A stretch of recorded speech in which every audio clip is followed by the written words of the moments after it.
Wonderful. Shamini, welcome to this live interview. I'm so thrilled you're here today with us. Thank you, Hannah. It's really an honor to join you. And you've Wonderful. really set the tone with this song. I know, right? We have to bring the energy, right? And I have my bubbly hair with me because, of course, I really believe that as women, sometimes we're waiting for like that big career moment, you know, that epic moment that we have on our dream board to celebrate. All about you celebrating every milestone in your career, every moment, because, you know, they say that gratitude determines your altitude, right? Because the more grateful you are for the little things, the more things that you attract to you because of that beautiful energy that you're projecting out there. So we're celebrating women today. We're celebrating Shamini today. And we're Thank you. All of you who are going out and becoming unstoppable for your dreams. Wonderful. So Shamini, share with us a little bit about you, your career, your background. What do you do? Share with our audience a little bit of backstory. Okay, sure. So I'm Shamini Chase, originally from St. Lucia. And I use the word originally because thanks to Hannah and my branding, there's Chloe. Yeah, there's Chloe going. She's allowed me to step out, become unstoppable, and be a bit more regional and even international. So I'm an international financial regulatory attorney. I know that's a mouthful. So I started off as a lawyer, but right after law school, I went and specialized in regulatory law. I did that in the UK. And what's interesting is that when I went to the UK to do my master's, I went to do corporate and commercial law. Now, unlike most other persons who would work first and then decide on a specialty, I actually didn't have that option because my parents were, you need to specialize. We don't want you to just be a regular lawyer. You know, there's so many specializations. So I had no choice. So went to the UK. I started off doing corporate and commercial law. And that was back in 2007. And this is an important date because this is when the global financial crisis started. Yes. And, you know, we had a lot of visiting lecturers, you know, from the Bank of England and other key professionals discussing regulatory financial law. And it was very interesting to me. So I decided to change my course major to regulatory financial law and financial crime. Amazing. Which was exciting and interesting because I never had an economics background or finance. You know, I always studied for law, being, you know, sociology, history, literature, and now I'm trying to integrate regulation and learning how markets operate. But that is what excited me. So right now So yes. One moment, ladies. I see that Chloe is getting a little bit anxious, so I need to really put her away. So you need to give me a moment. Shamini, you'll have to hold down the fort for a minute. No problem. Okay, so I'm clearly holding down the fort. I think what I'll do, I'll just take the opportunity to speak more about what I currently do. So I have a few operations, one in St. Lucia where I have a law firm. I'm part of a bigger law firm with two other partners. And we also do citizenship by investment in St. Lucia. And we also have a trust company. And then in the BVI, I have my own branded services. But I guess you'll walk us into how I started that. Yeah, so we're going to talk. So journey. You changed majors. You decided to specialize immediately in this sector during a time pretty much like this, where we were sort of in this market shift. And after you left, you went to you had a corporate job, and then at some point you decided you wanted to be on your own. Like, what made you want to go out on your own? So actually, I went through a series of employments with other persons before going on my own. So just to start with the corporate job, right after doing my master's, I was recruited by one of the biggest banks in St. Lucia and a financial conglomerate, which is where we first met. Yes. As their legal counsel and legal officer and compliance. It was a new role they had created, and it was a great job. But I always felt this desire that there was more. There was more that I was not pursuing. Having, studied in the UK, just being exposed to so much more, I felt this is not your true potential. And, a lot of my friends actually thought you're crazy. It was a very comfortable job, but I just felt there was more to life. So I applied to the BVI, which is the British Virgin Islands, and is one of the leading offshore financial jurisdictions. And so it's the perfect place for me to practice the financial regulatory law that I wanted to do my specialty. So I moved to the BVI, which is a very tiny island. But again, comparing it to Cayman and Bermuda, these small islands are really the corporate domiciles, the offshore centers for a lot of these really large business enterprises and very wealthy families, etc. So I moved to the BVI, and that's when I started getting into my practice area being regulatory financial law and compliance, more specifically. Right. But you were still employed then? You were still employed? I was still employed. Got it. So fast forward to take me to 2017, I'd say by December 2016, I always knew I wanted to be on my own. I wanted to have my own company, to have my own business. When I left St. Lucia in 2009, in my 5-year plan, it was, you're going to go get the experience and you're going to come back and you're going to have your own company. That was always a desire that I had. Yeah. So December 2016, I made the decision that now is the time, because, every job I took, I always focused on how is this going to benefit me in terms of achieving my ultimate goal. And I felt with my last job that, I had now reached that point. And if I did not take that leap of faith, then I would be consumed within the job. And you just, you get comfortable and you lose sight, you lose focus. So it was really a leap of faith. Yeah. And I will say that my leap was not, I took that leap and everything was great. I didn't just plus out at all. So, if I could continue on, you let me know. Yes. Taking that leap, I decided in 2017, you're going to go on your own. And I came up with the name of my company at the time being Gold Leaf. And the reason I like Gold Leaf, when you look at gold is, it's a powerful, it's prosperity. And then with a leaf as well, it flourishes, it's life.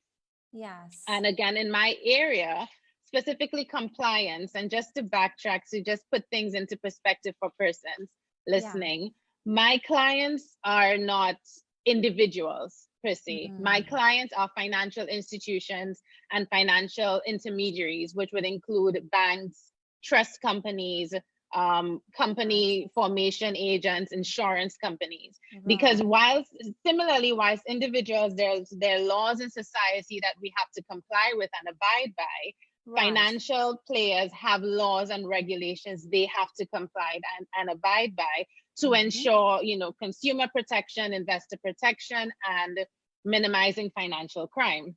Got it. And whenever you speak to, following the financial crisis, this is when you then had the emergence of regulation, which for most businesses, it was, oh gosh, compliance. All these people are trying to do is kill our business because we're coming in with the rules that you need to do X, you need to do Y. And, most businesses are about revenue generating. And it was perceived that compliance was really a spoke in that wheel because, we're incurring costs to, regulate this business. It's not an income generating department. Activity, exactly. Exactly. So thankfully with my last job, I really got an opportunity to spearhead the compliance team, and as general counsel as well. I traveled a lot, and I got to really understand what persons thought of compliance And because of my personality, I realized I was actually able to change their attitude towards compliance, being a bit more embracing of it. Right. And I found that naturally helped the firm, because once persons understood it and embraced it, there was more of a willingness to comply. And we even looked at ways that it could help their organizations from a profit generating standpoint. So decided to jump out into doing this, called the company Gold Leaf. You know, I had everything, got all my invested in my infrastructure and everything. Then maybe some people don't know, but in 2017, the BVI was hit by Hurricane Irma. Yeah. And I mean, I lost everything from my, private residence, everything that I had invested in for the company. And I relocated to St. Lucia, got to St. Lucia. Then, at that point in time, thankfully, because of the mindset I was in, I really did not take a chance to think, oh my gosh, maybe this is a sign. Maybe this is a sign that, no, I did think maybe it's a sign. Yeah. I did. But I was really focused that, no, we're in a different environment. How do I adjust? Yes. And that helped me in terms of, I started operations in St. Lucia, servicing clients in the BVI. And also I started some other joint ventures with other partners for other arrangements, including the law firm in St. Lucia, the citizenship by investment company, and the trust company. Right. Then following that, I had a few other personal traumas, the passing of my dad, my mom's ailment, and all along the way, I kept thinking that this may be a sign too. I think God gave you that, like that hurricane, Shamini, that hurricane must have been a sign. That was the first sign. And there's just so many more hurdles. Yeah. But, I remained focused, and it was not an easy task. Yeah. I got St. Lucia's up and running, but it was still not my branding. Yes. So, I also wanted to continue operations in the BVI, because again, this is where the majority of, this is the center, this is the hub, these are where my clients are. The BVI is highly reputable. A lot of the BVI companies are on stock exchanges. You have, there's an office in Asia servicing the Asia, Hong Kong clients. There's a huge Swiss and European market, and there's a huge Latin American market. So, it was necessary for me to have my operations here. And I think it was on my return here in June last year, when I reached out to you, because that's when I felt, okay, BVI needs to be my branding. BVI is where this is my work, and this is when I reached out to Hannah Fitz. Wonderful. I mean, what a great journey and story, because as you said, there were many opportunities for you to feel like I should give up, like this is probably not meant to be. You went through, a major hurricane that destroyed everything, the passing of your father, and other things around it that really could have stopped you, but you decided to persist on the journey, to work with what you had, but stay focused on the vision of what you really wanted to create, which was really establishing that BVI market. And so you told us a little bit about your business. Like, when did it occur to you that you need a brand? So I know that you reached out to me, but like, when did you have a moment that said, okay, I've done all of these things, but actually what I need is a brand? I would say shortly before returning. Yeah. Because whilst I had Gold Leaf, the brand and the marketing, I knew for me to compete in this market, in the environment I was in, I needed to create a presence. And that presence would be through a brand, that identity. And that's when I reached out to you. And the reason I think is important for persons to understand why I reached out as well is because first we need to understand that I never even fully appreciated the science and the intricacy behind the brand identity and marketing, etc. I always had respect for it, which is why I reached out. This was not my area. Right. And from a business standpoint, what I did not want to happen is that I I did marketing, I created a brand, and it was not effective, meaning that now I would have wasted money versus going to the experts to provide that guidance and help me create that brand so that I can generate money. And this is, again, why I reach out. I think it's very important for persons to understand, you know, with branding, yes, we know that there is part of it that something speaks to you and you come up with a name, and that's good. Some persons are lucky that, you know, they're able to have that carry through. But as I also learned through my sessions with you, this is later on, you find persons then having to rebrand, which is something I then did. Because, you know, to actually take your business further, exactly, and to fully embody what you are and your product and your intention and your services. Amazing. I love it. And so working together, I know that you came in, you had a pretty good idea about your clients, the market you wanted to work in. But I remember specifically we were working on the brand strategy, and we sort of took a closer look at your market, and you sort of had this moment where you realized that, because initially you thought you would work with these 2 clients, and then you realized that actually this is the client that needs me the most. This is the client that I could create the greatest. What was that process of developing your brand strategy like for you? Well, when we started, I mean, first of all, developing your brand strategy, I think it really requires you to make some difficult decisions. And as you mentioned, I was working with 2 clients, and it was, again, comfortable, but it did not facilitate growth. And actually, in redefining the brand strategy, because the initial strategy, and just going back to how the brand started. When I moved to St. Lucia, I was servicing some BVI clients. So I was doing some of that work already, but my intention was different. At that point, it was literally, you've just started and you just need to get income in so that you can survive and also generate revenue. So it was literally just grabbing at everything. And developing that brand helped me, you know, I really had to understand, well, we need to define what exactly are the services I'm trying to offer, and what types of clients am I trying to attract? Because during that process, I realized that one of the clients actually did not fit within the model of the clients I was trying to attract and the services, which therefore meant that I was wasting more revenue generating time and opportunities with other clients by being so absorbed and consumed with this client, and with little return or with little value. So it was difficult, because, you know, when we went through that journey and we discovered this is who I need to attract.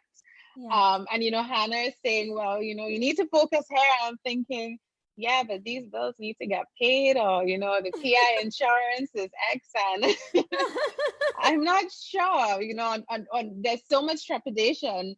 The right hand is saying, no, you know, this is what you need to do. It requires so much work, emotional and mental strengthening. And that is something that you were able to help. And this is, again, why I say it goes beyond just, this is a brand and these colors or anything like that. And I'll be honest, initially, that's what I thought it was going to be.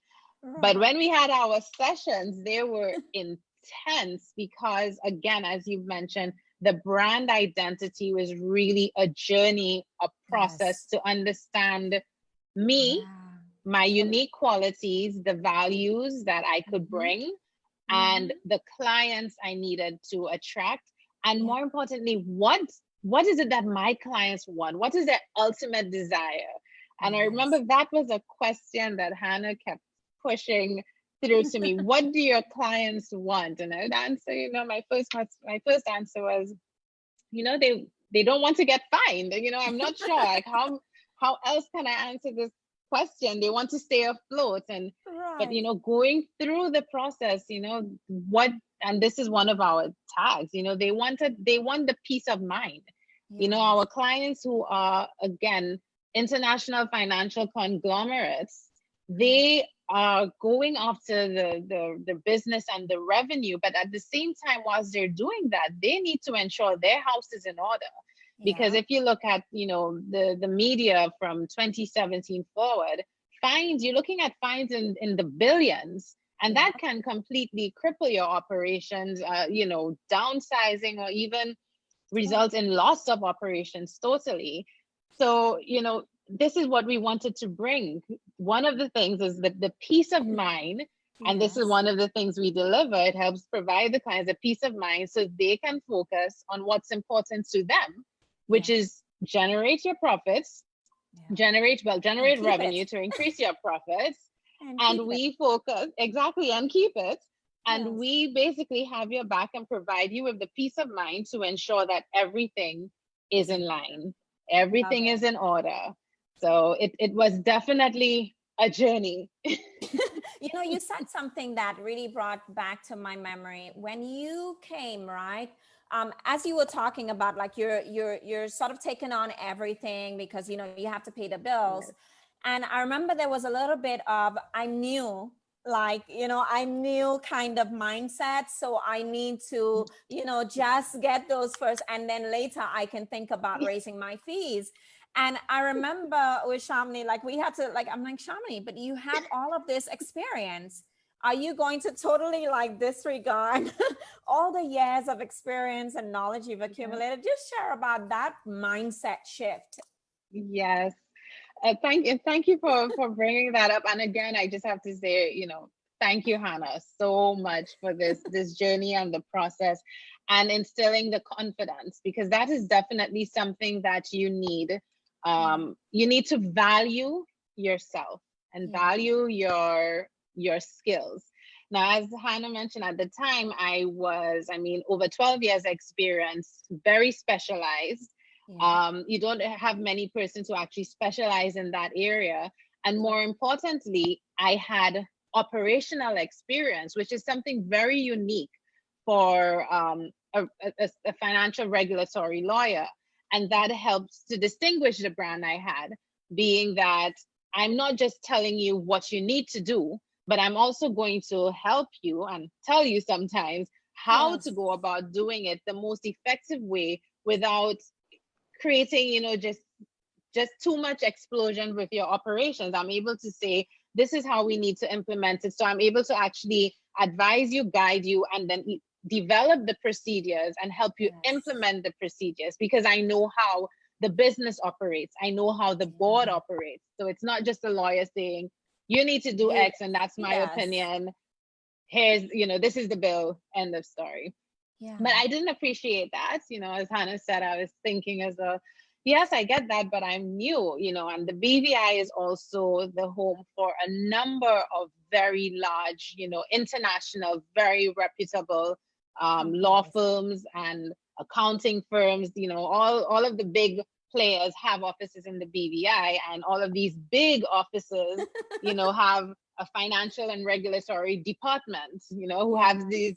And I remember telling Hannah this, but they have a marketing budget, you know, I'm trying to scrape together a budget. And again, it's, you know, I know I'm new. I know we value this at X, but I think what I need to do, so Hannah's guiding me, but inside I'm still trying to justify being a typical lawyer. I think what I need to do is, you know, make the connection, you know, make them feel comfortable, deliver, and then I can increase. And Hannah was saying, no, you know, you need to value yourself. You need to value your worth, and you need to charge for it. But again, but there's no but. During this journey and the marketing strategy, it helped persons become aware of me. And even then realizing I was already known in the jurisdiction, and, you know, it then becoming sought after, where even the regulator here, you know, sought me to train their staff and things like that. And, you know, Hannah was saying, but again, you have these things and you're not valuing. Why are you not pricing accordingly? But you still have that trepidation as a new business owner. And again, the BVI for me, this was my baby. And I need to take baby steps here, Hannah. Baby steps, baby steps. But you didn't need to. And that's the thing. I think sometimes, a lot of times when entrepreneurs make the transition, especially if they're coming from the corporate world and starting a new business, you almost feel like you're starting from scratch. Like, I need to build my name now. I need to, when you already have built that, what you need to do is leverage it in a new way. And for Shamini, I was very confident about what she could achieve, because she's, I mean, in her field, like, she's like a unicorn. I mean, there are not many people who have all the combinations of qualifications and experiences that she has and that she brings to the table, and at the level that she brings it. I mean, I think, like, you were one of the youngest grads in your area of specialty when you did your masters and all of those pieces.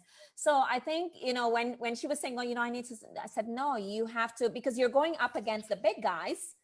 And if you come in at a lower level, people are going to think, well, she doesn't really know the market. She doesn't really know what she's doing, because she might just be someone trying something when she's someone already established. And that would be evident in how she charges for her work.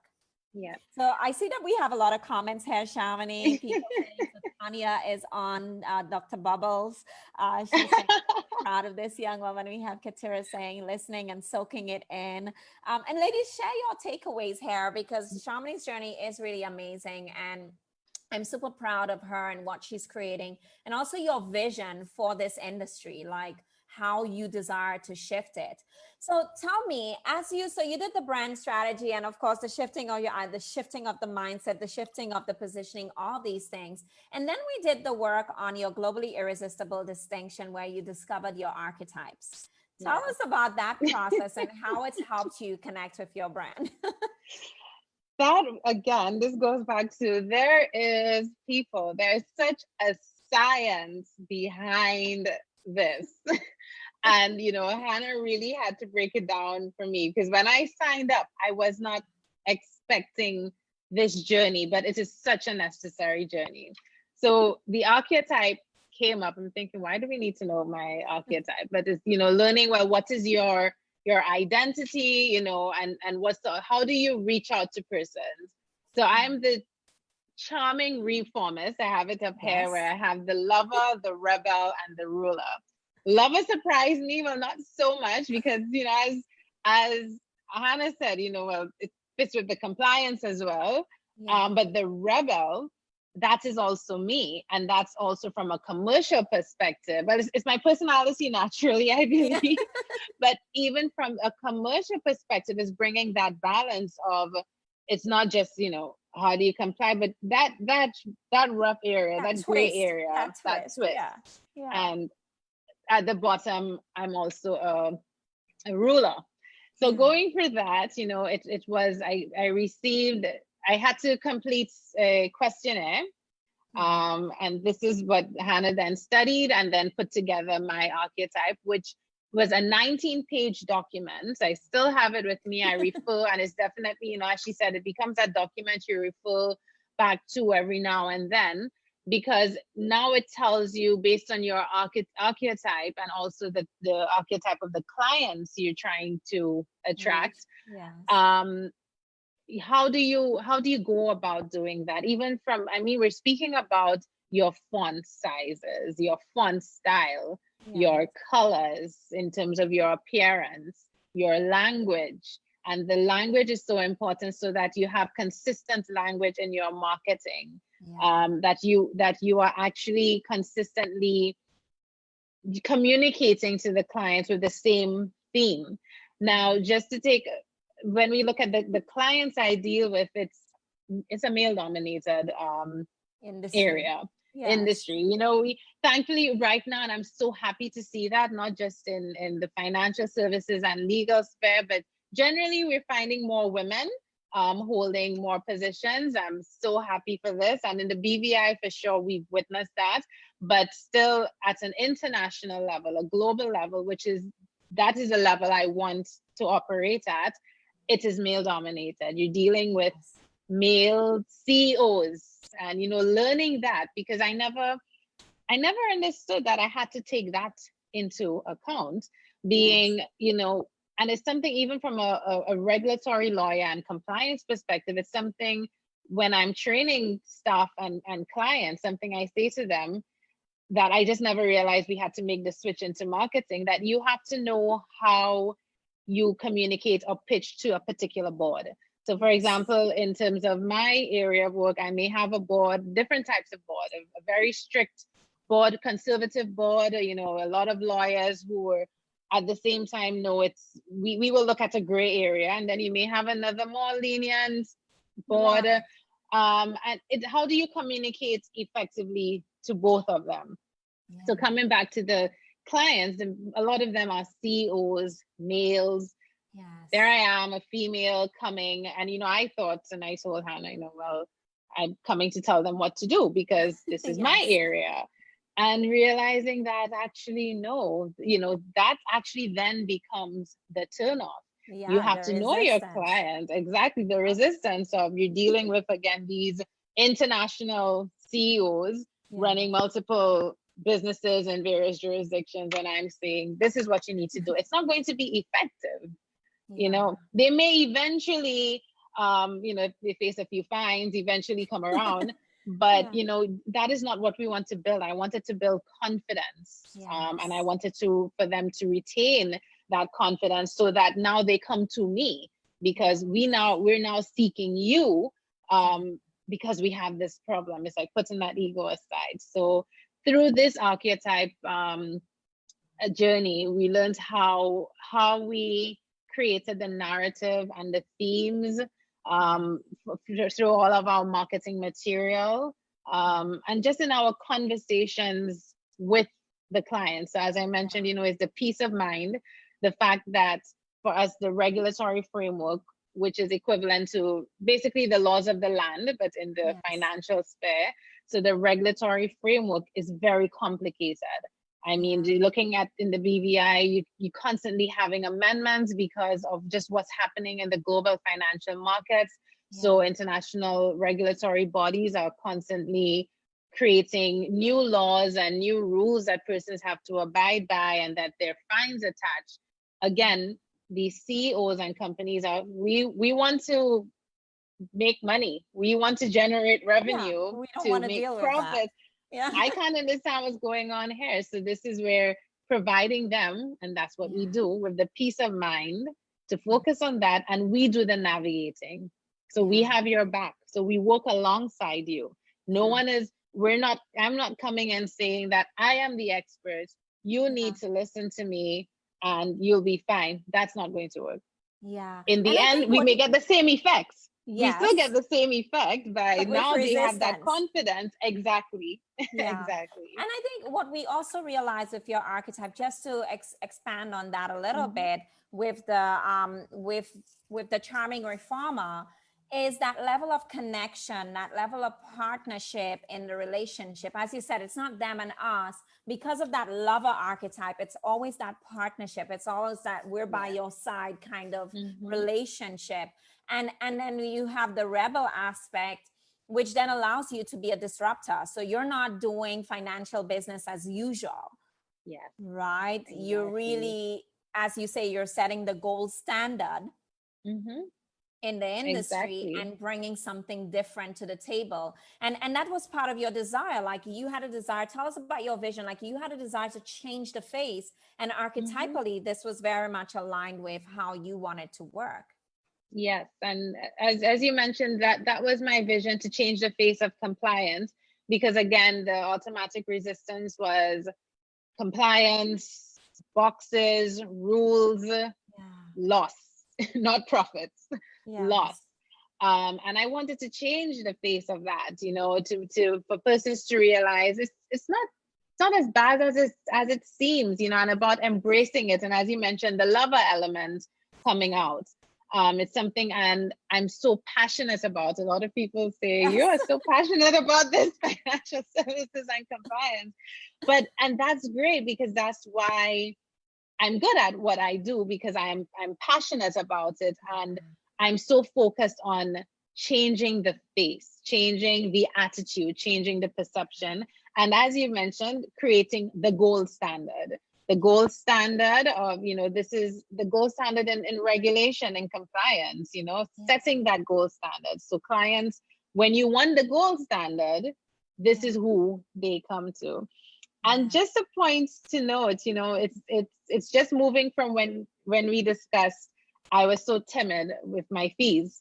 Yes. And a few weeks ago, I met with a friend, and she told me that, some clients were having a discussion, and they were saying, I'm an expensive option, but initially I was like, but when that's what I love. They said, but when you use her, that is the gold standard. You don't have to worry about anything. So then you realize you are now going to sift through the clients who are willing to pay for that peace of mind versus a half. And the fact is, I love it. I'm not, and through Hannah, I got comfortable saying, I'm not really looking for the half, because, I'm passionate about your business as well as my client. I'm passionate to see you succeed. I'm passionate, therefore, that you're not going to get fined, because, it's their success, as we say for our clients, their success is just as important for us, because we need to ensure they are successful. So if you're coming in trying to cut corners, etc., it's not going to work. Yes. And it took me some time to, look at some client lists and think, well, this one needed to have an expiry date, this one needed to have an expiry date, and just focus on just, again, those persons you wanted the gold standard. Yes. This is what you do. And it required me to also elevate as well. And the elevation came through also my investment in the course, my investment in, working with Hannah to help me also deliver, to create that quality, so that the brand had an identity that was akin to what it was I was telling my clients I was going to deliver you. Because it's one thing saying I'm delivering you the gold standard and it's and you're like shabby. So there's that alignment between what you're delivering and what your brand is projecting out into the world, and everything is.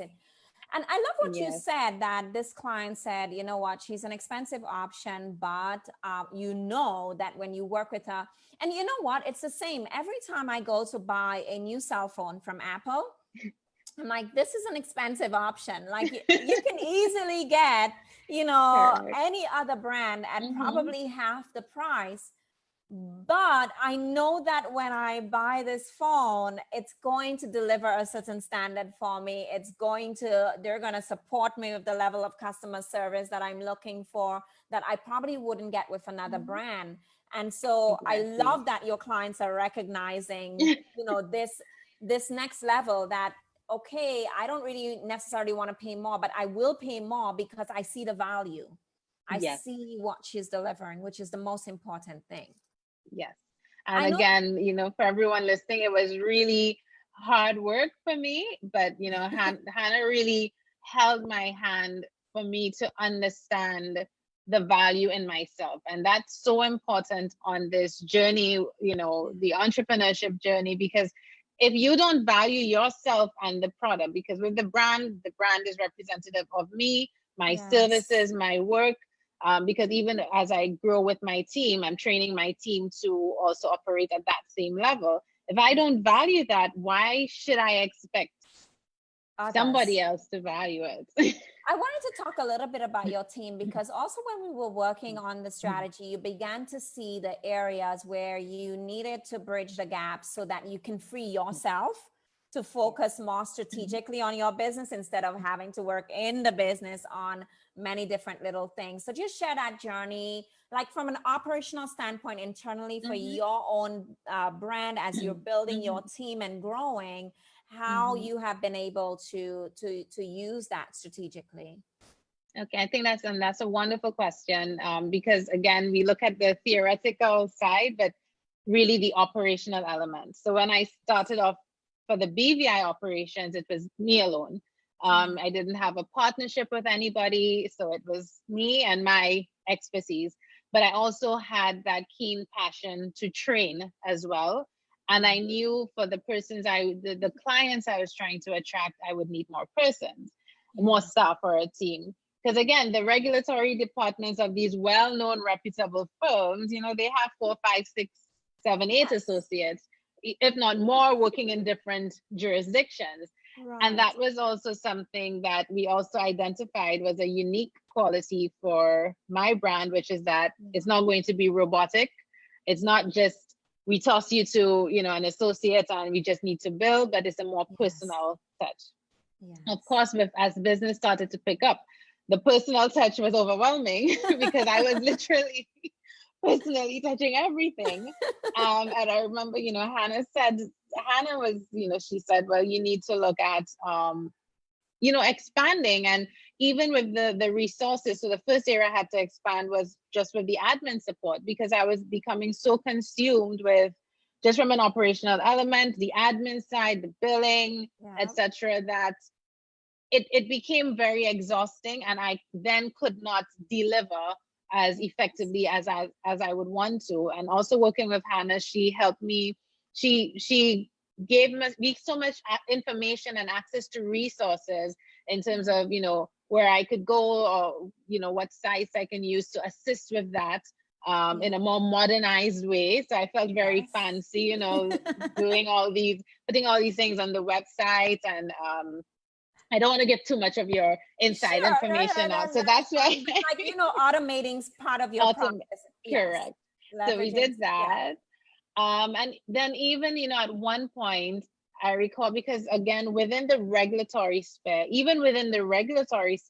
there's so many niche areas. Yes. And I was attempting to then be a master in terms of all of these niche areas. And it was, again, also very overwhelming trying to do that, which is to conduct the business, oversee the operations and administration, and and markets in terms of trying to get new getting clients out there. Yes.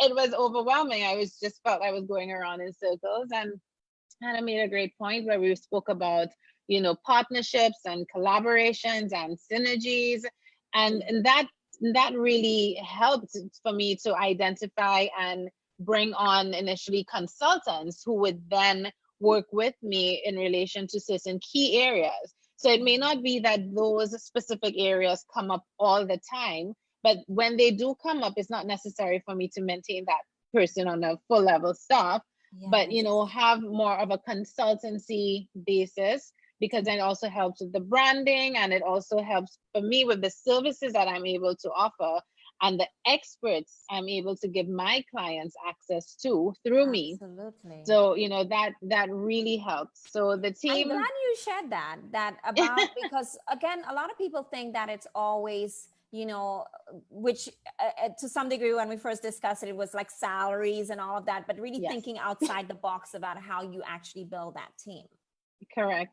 No, and it's true. Yes, you're thinking about salaries and overheads, and just to give the journey, because when I started with Hannah, and again, the St. Lucia operation, there was the business running, brick and mortar, there was an office, and now I'm in the BVI, and I was operating from my home office initially. And, just through that process of, and now we're talking about salaries, and we're speaking about office space, and the BVI is obviously it's a higher standard of living. Things are much more expensive. And again, just, constant anxiety as to how am I going to do this? And, Hannah really gave the direction. We sat down and we created a roadmap, and that really helped me. And most importantly, even though you have that roadmap, valuing yourself, your service, and having, I regard Hannah even more so as a mentor, that mentor who, really gives you that guidance as to how you go about doing it, and the insecurities that you feel, because it is natural. It's and unless you're leaving your job and becoming an entrepreneur, and either you're a trust fund baby or you won the lotto, so you have an excess amount of liquidity and capital to just go and, invest and make mistakes.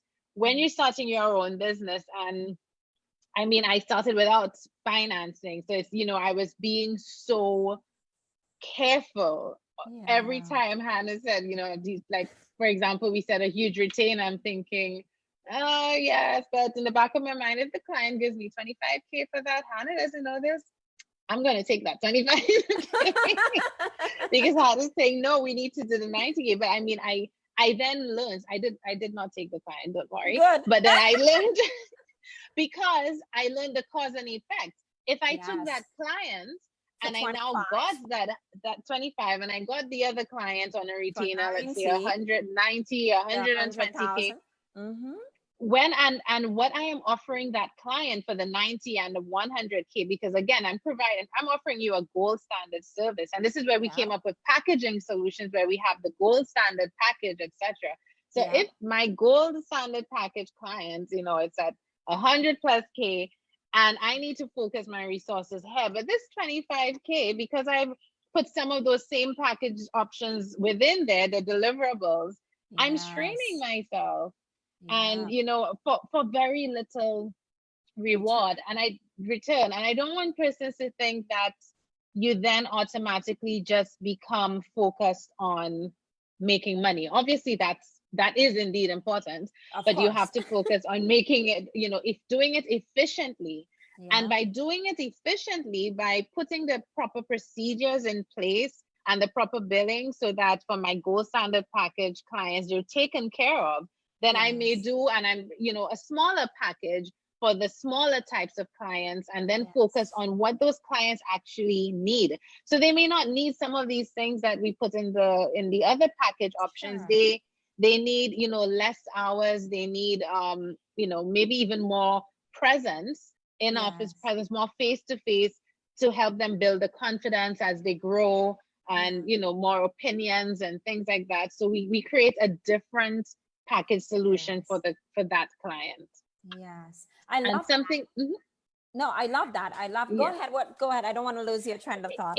It came, the reason this came was because of the packages, and that was something Hannah's brainchild as well, because I guess with most law offices, etc., and it's also a regulatory consulting firm, I wanted to focus on retainer clients. Because again, it's hard if we want to provide you with the peace of mind. You can do it ad hoc on a one-off basis, but you're not really going to get that continuous peace of mind. And what I wanted to do was also from a business perspective, to lock in those clients, lock in those clients to be part of their journey. So, and because locking them in, deciding what are the different elements we need to put in the packages, so the clients then feel comfortable. Yes, it's a higher fee, but they know what they're getting and they feel more secure. And we also worked on even how we do the billing for the packages, whether it's in advance or whether it's quarterly. But for a business, having retainer clients is so helpful, because at least you're able, that there's some form of recurring income. It's recurring income. It's not okay, this month I don't know what this month is going to look like. And no, there are moments like that. It still requires you to set targets, because you want to continue to exceed. So I have retainer clients that I want to, I set a number, this is what I want to achieve with the retainer clients, but there are other business relationships that I still want to grow. And then it also helps me, because I'm so passionate about compliance and training persons to come into the field of compliance. It allows me now the time and the resources to dedicate to actually training persons, to actually taking on some free pro bono work here and there. For example, we recently assisted, and we are assisting, a nonprofit organization here in the BVI that's dealing with recycling, etc. And just some other, because it's part overall when we look at climate change and what's happening. But now it allows me that opportunity to do that, versus, well, they're not paying. You have to focus on the money. I can only focus on that. I love it. And I think women need to hear this, because a lot of people feel bad for earning, But the gift of earning is being able now to say that I'm in a place where I can actually give some of my time to causes that I'm passionate about versus being in that scarcity of, well, I can't afford to take any time to do this because I don't know where the next bread is coming from. So I really appreciate that you shared this and also shared the journey of, you know, building your team, building your relationship with clients, and also the important piece about having those packages that allow you more stability in your financial flow versus, you know, working by the job like a contractor. Yes. Which is very important because as everyone listening and a lot of people listening are service-based entrepreneurs, I think a lot of people see themselves as by the job as opposed to running a business where you constantly have to generate revenue. And the reason why Shamini can create those retainers is because she understands the value creation chain. She understands how it is beneficial for someone to work with her for 12 months versus working with her for 1 month. Yes. Right? Exactly. Do you want to add anything to that before we move forward? No, I think you summed it up well. Wonderful. So you said that, you know, part of how do you feel that all of this has impacted your business as a player in this male dominated space where you're going up against some pretty big names? I mean, you know, you're not just going up, you know, many people who are here, probably you're in an industry where there are many little players. For you, you're going up around against, you know, big names, like global names. How has that impacted your ability to have a real competitive advantage and really sort of have your own kernel in the market? Yeah. So how that started was, you know, one of the first things we did when we began our journey was the brand competitor analysis. And it was so important because really what Hannah did was to sit down. Well, she did the research and then we sat down together where she looked at my competitors and we did an analysis of what made my services unique compared to those of my competitors. And that also helped me realize the value in what I had. Because again, you're speaking about these really big firms. But again, what was a niche area for me is that I had the legal background, the specialized legal background, and the commercial experience. So it's not just an experience of we're in a law firm, this is the opinion, send it out, but this is where I can create packages and solutions. So that was the first step in helping me because it helped me recognize my value and the identity and that distinguishing feature, which is what I was able to really market. And it really helped with a lot of referrals because that's what persons were then saying within the industry that, yes, you know, she's a lawyer, but she's a specialized lawyer, but she also has the know-how. And, you know, that really helped. And it's just gotten to a point where, you know, I get a lot of referral work really because of that. Amazing. And that has helped me with the bigger brands. Being that I may not have a marketing budget of X amount or, you know, a head office dealing with my marketing, but I'm still able because of the language and everything else, you know, in terms of my distinguishing features, distinguishing elements of my package and my services, my it factor. Yes, I remember that word now that you said it, the it factor. That on its own just helped me compete with the other international players. That it factor on its own, but I did not understand that. I wasn't acknowledging the it factor and I was not appreciating that it factor. Neither was I putting a value on that it factor. So that really helped with the confidence element and actually, you know, then just being able to market against these other groups because it was, well, yes, you can get this, but this is what I can deliver bring to you. The table. And what you're saying is you're owning who you are. You're owning like what you bring that's different. And, exactly. And that's really helping you move forward. That's amazing. Shamini, I know that there are a lot of women listening out there who some of them might still be in a corporate job and they're thinking of going out on their own and creating their brand, or some are just starting out and they're where you were, like, you know, where you had all that uncertainty, or maybe, you know, all of the situations that came up in your own personal life that threatened to sort of that caused you to question, derail the path and cause you to question the journey. What advice do you have, you know, in general, for women out there who have a dream, a vision, they want to go out on their own, or they're pursuing their passion? What advice would you give to them right now? One of my favorite quotes, and that really helped me when I was starting my journey, but before I started the journey, she designed the life she loved. Yeah.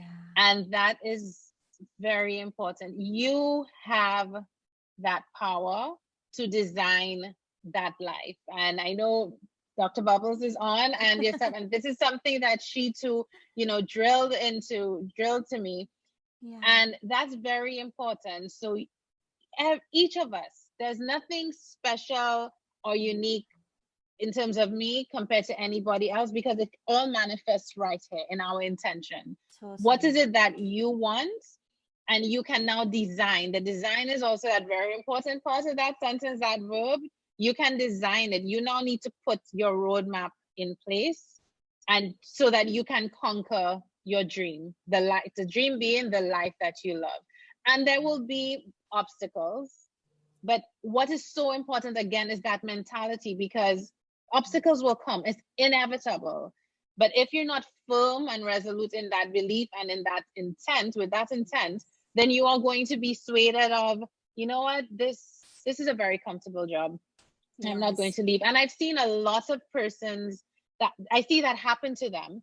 And now there may be some persons that, because of timing, right now may not be the appropriate time for various circumstances, financial or otherwise, but it does not mean that you get rid of that journey. Again, you need to design that path, put that roadmap in place, put an expiry.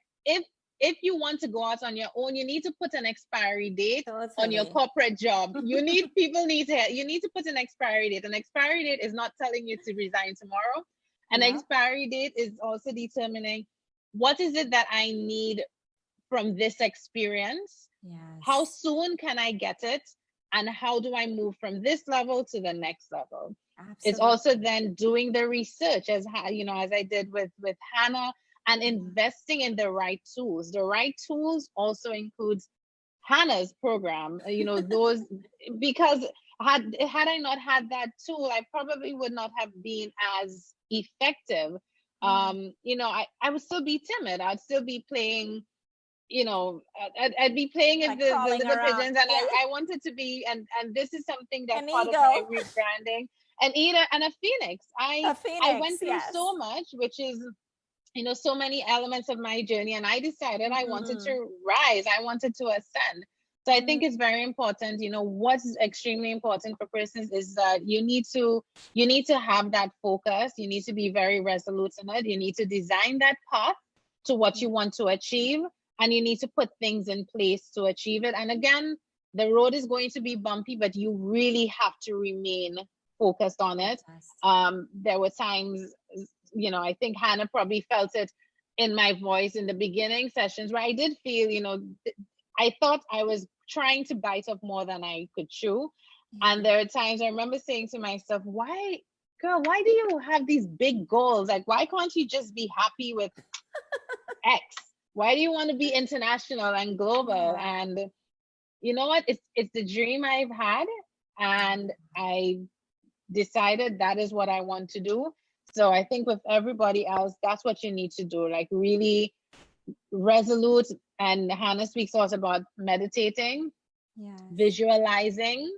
You know, the first, visualize what it is you want to achieve, and you need to go after it. Put the roadmap in place and invest in the right tools to help you achieve that.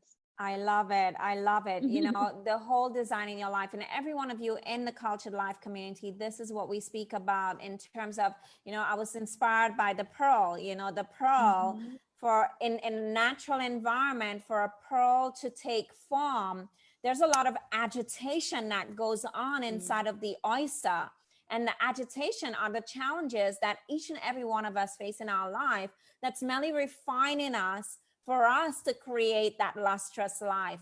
And I can totally relate to Shamini on, you know, when I first left my corporate job, I was like, why do you even want to leave your job? Like people were saying the same thing. Why do you want to leave this job? And I was like, well, Hannah, why can't you just be happy with normal? Like, you know, I was frustrated with myself because I'm like, everybody else looked like they were happy with the status quo. And I'm like, what's wrong with you? Like the path that I wanted seemed so much harder than the alternative, but I knew I could not be happy with that because this voice, there's more, Hannah, there's more.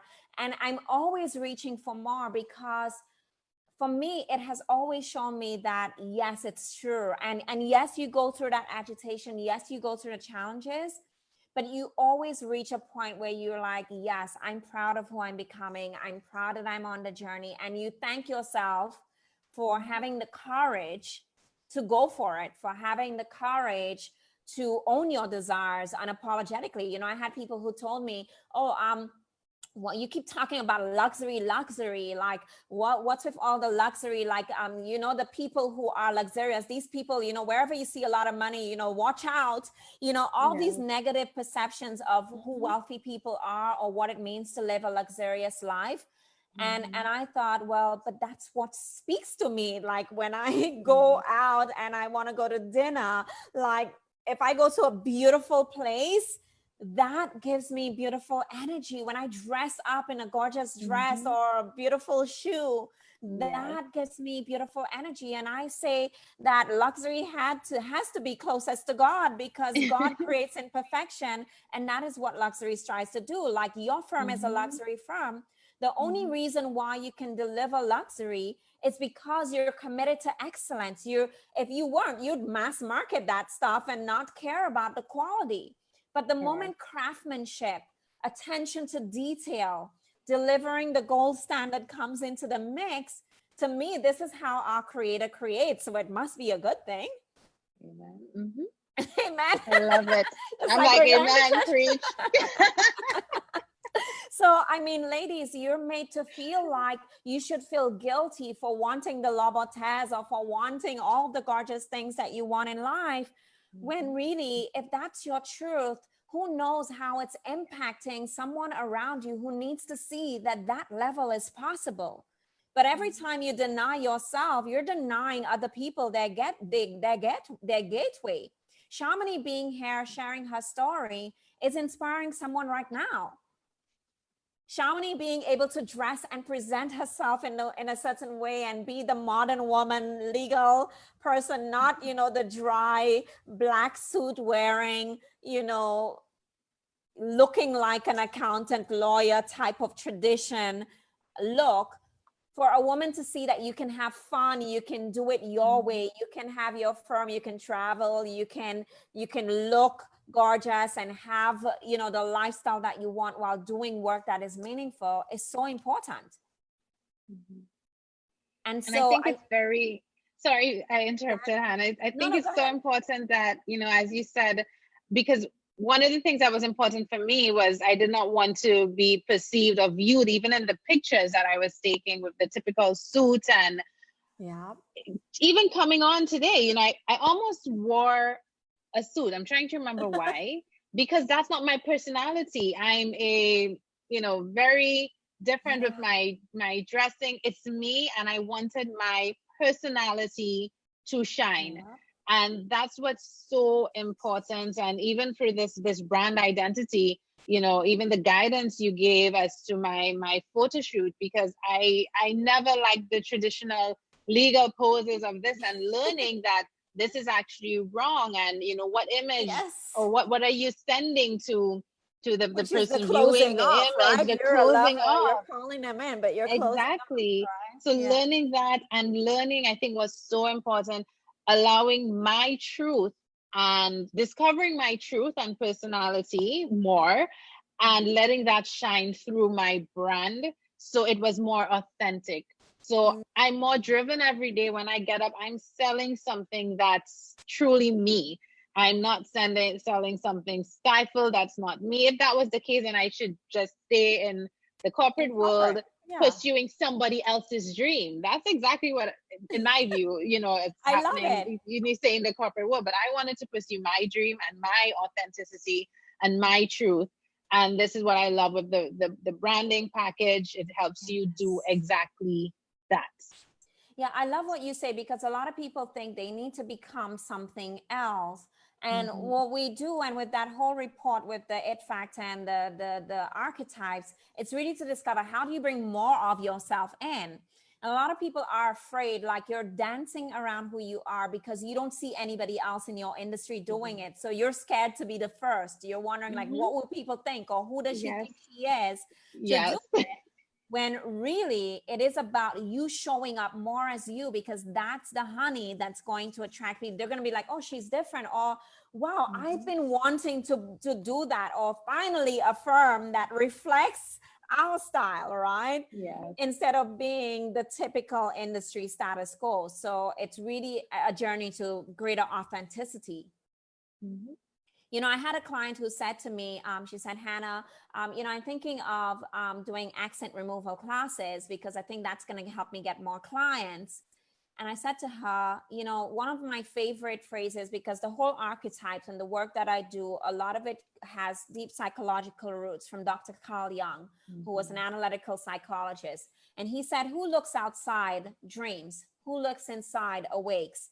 And, I had to show her that she's looking at her accent as the issue in standing between her getting clients, as opposed to looking at what is inside of her that she can project in a stronger way that will ring true for the client, right? Arnold Schwarzenegger, when he became famous, they did everything to remove his German accent. They were like, he did accent removal class after accent removal class. But what made him famous? That famous "I'll be back" in a normal accent can never contest Arnold Schwarzenegger's accent. And that was his gift, his accent. Of course, there are other things, but it was part of the dynamic of what made him different in the Hollywood scene. So what we try to do is bring in all of those codes of yourself into the brand so that you can stand out and express yourself in a way that brings you pleasure. And pleasure is important for you, Shamini, being a lover archetype. You have to have that pleasure element, that joy, that passion. Wonderful. So any final thoughts before we wrap up? I know that we've taken quite a bit of your time today, and I truly appreciate you sharing your journey and also sharing the motivational piece. I mean, you are truly a teacher and a motivational speaker, so I've really enjoyed you sharing that. But any final thoughts for women who are on the fence, or maybe thinking about building their brand, but really are afraid to take the next step? Honestly, it's worth it. You need to value yourself, and you need to take that leap of faith. And it really is a leap of faith. And you need to, as I've just mentioned, equip yourself with the right tools and resources. For example, your programs, to help you actually discover. You mentioned awaken. You have to look within and awaken that. And a lot of times when we're thinking of this brand, we have not done the work that comes from within.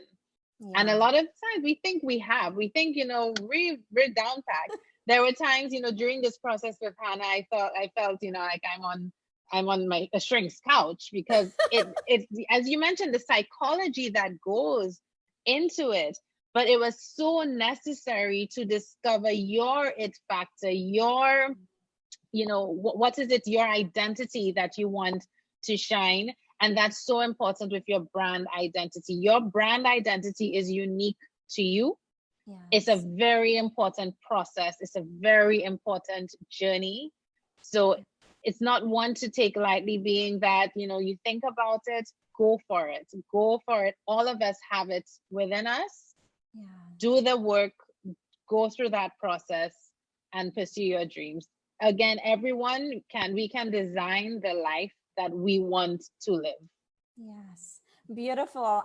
You shared so many amazing pearls of wisdom here today. And some of what you shared, I hadn't even realized that the work had transcended into this. So I'm so grateful to have heard how it's impacted you, and how you're also, which is the ideal. Like I say to people, your brand will do the heavy lifting for you. Most people think just doing a photo shoot and designing a logo is the brand, but you discovered that the process is far deeper than this. And when you do the work, you know, it makes it easier for you to get referrals, because as you said, you're getting referral business. People now understand that even if your fees are higher than the norm, that they will get a certain standard, and they're ready to trust that more. You know, a lot of people think that it's price is the reason why people buy.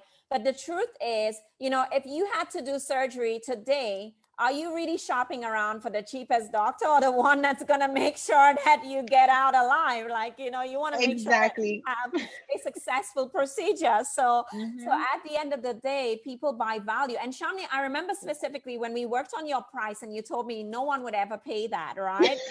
You remember that? I remember that. And yes, tongue in cheek, oh my gosh, I remember that thinking, no way, no. But then when we those packages. You're selling the packages. And you also realize that, wait a minute, it's actually worth far more than you actually thought when you understood the value chain. Exactly. Amazing. Thank you so much, Shamini. I truly appreciate you being here. An absolute powerhouse. It's been a pleasure working with you. As you said, I know that sometimes I can push uncomfortably, and of course Shamini knows, like, I listen to everything, and I'll be like, Shamini, is that true? Where is this coming from? Like, so again, because I understand that sometimes our own thoughts, our own way of thinking can get in our way of our brilliance. And Shamini, like all of you here in the Cultured Life community, I believe are brilliant women committed to success, committed to growth, committed to living that cultured life. Not just, you know, you're in business, yes, you want to do great work, but you also desire that freedom-based lifestyle, the freedom, the financial freedom, most of all, to be able to make decisions, to be able to not walk by the store and see another dress that you can't buy. You know, you want to be able to have the freedom to re-honor all of your desires in amazing ways, and to support your family in amazing ways. And our Shamini is doing now, support charities in amazing ways. But, you know, a lot of people try to go and do charity work before they're actually fill up your cup and then give, right? Because you want to make sure you put things into place. So thank you so much for being here today. We'll be reading through the comments. Ladies, share your pearls of wisdom. And let's just say a big thank you to Shamini. Shamini, I'm going to raise a glass to you. And I want to continue success on your journey. And with the JS Chase Global, your parent company, and all the work that you're doing, I know that it's all the way up for you from here, and I wish you continued success. Thank you. I'm going to use my teacup today because I still have long hours ahead. Cheers, ladies. Well, as you can see, my bubbly is still pretty much at the same height, sipping very slowly. Wonderful, ladies. Thank you so much. And we will be right here tomorrow. Join us. We have beautiful Vera joining us from Portugal, and she'll be sharing her journey with you. Thank you so much, ladies. Ciao. Bye-bye. Thank you.